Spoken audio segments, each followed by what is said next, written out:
पहले यह सुनिए। प्रभावित के देवे 5,000 एसडीओ ऑफिस है, एसडीओ के देवे 5,000 लोन लगेगा के कुछ रेखा देवी कौन है?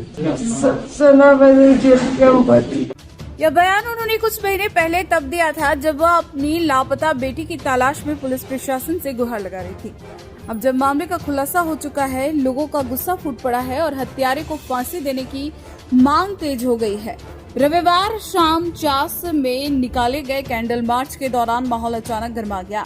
जेल के महिला मोर्चा की जिला अध्यक्ष रेखा बातों पर मृतका के मां से रुपए लेने का आरोप लगा, जिसके बाद आजसू समर्थकों और जेल के कार्यकर्ताओं के बीच तीखी बहस शुरू हो गई। स्थिति तब और बिगड़ी जब विधायक जयराम महतो भी विवाद में कूद पड़े।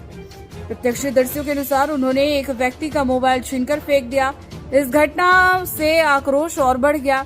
हालांकि बाद में लोगों ने हस्तक्षेप कर मामला शांत कराया। प्रदर्शन कर रहे लोग माननीय विधायक के इस रवैये से काफी दुखी हो गए।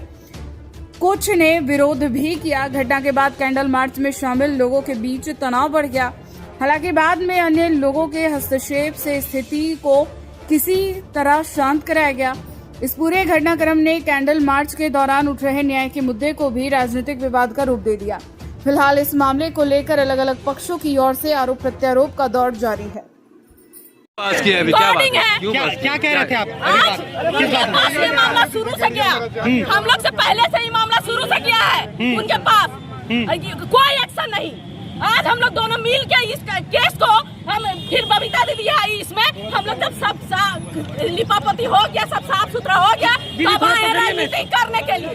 यहाँ राजनीतिक नहीं चलेगा, बिल्कुल नहीं। यहाँ पर जयराम तो पैसा खा के बैठी हुई है। यहाँ पर विधायक जी आए थे, क्या विधायक जी क्या बात हुआ? साक्षात है उसका। विधायक जी से क्या बात हुआ? क्या विधायक जी आए क्या बोले थे? विधायक जी तो बोल रहे हैं प्रूफ दिखाइए आप। प्रूफ क्या? प्रूफ इसका प्रूफ होता है क्या? हम अगर आपको पैसा दिए इसका प्रूफ होता है क्या? माँ बोलेगी ना, उसकी माँ तो बोलेगी ना। प्रूफ में वही हम कर सकते हैं, उसकी माँ को सामने ला सकते हैं। कौन किसको पैसा दिया था? उसकी माँ दी थी, जिला अध्यक्ष और रेखा देवी को पैसा। कितना दी थी? 10,000 रुपया। किस लिए दी थी? किस लिए दी थी? और वो भी लोन उठा के, समूह का लोन। किस लिए दी थी पैसा? केस को सॉल्व करने के लिए। ठीक ठीक है। अगर आप 50 रुपए दिए और अगला फिर 75 रुपया दिया, तो फिर 75 रुपया जो दिया उसके बारे में उसके तरफ से पुलिस सोचेगी हाँ अब हमको इसमें एक्शन लेना चाहिए। अगर तराजू बराबर है तो फिर वो सोचेगी, देखेंगे। ये सच्चाई है। पुलिस के पास जो एफआईआर लिखाने जाते हैं वह पीड़ित कम, कस्टमर ज्यादा होते हैं। पुलिस प्रशासन उनको पीड़ित की नजरे से नहीं देखती। आपको मैं बताना चाहूंगा, कोई भी व्यक्ति चाहे वो छिनतई का मामला लेकर जा रहा है, लूट का, गाड़ी चोरी का तो कोई मैटर नहीं। हमारा गांव में 2 गाड़ी चोरी हुआ, स्कॉर्पियो और नहीं मिला।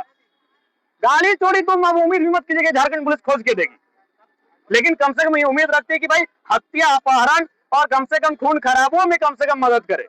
गाड़ी चोरी छिनतई में इसमें कुछ नहीं। हमारे वहाँ 14 घर का चोरी हुआ, पता नहीं अभी स्टेटस हम लेंगे क्या हुआ। तो कम से कम हम अपेक्षा रखते हैं कि भाई मर्डर का केस में तो आप खड़ा रहे, अपहरण का केस में तब खड़ा रहे, बड़ी घटना में तब जनता के साथ खड़ा रहे।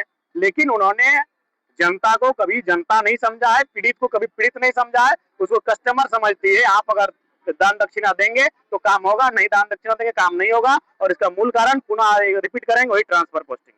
हमारे कई मित्र, मैं साफ साफ कहता हूँ, 2017-18 बैच के मेरे कम से कम 1 दर्जन मित्र हैं जो दरोगा के पोस्ट पर हैं। वो आसपास करते की करबो जयराम 35 लाख टका देके गेले।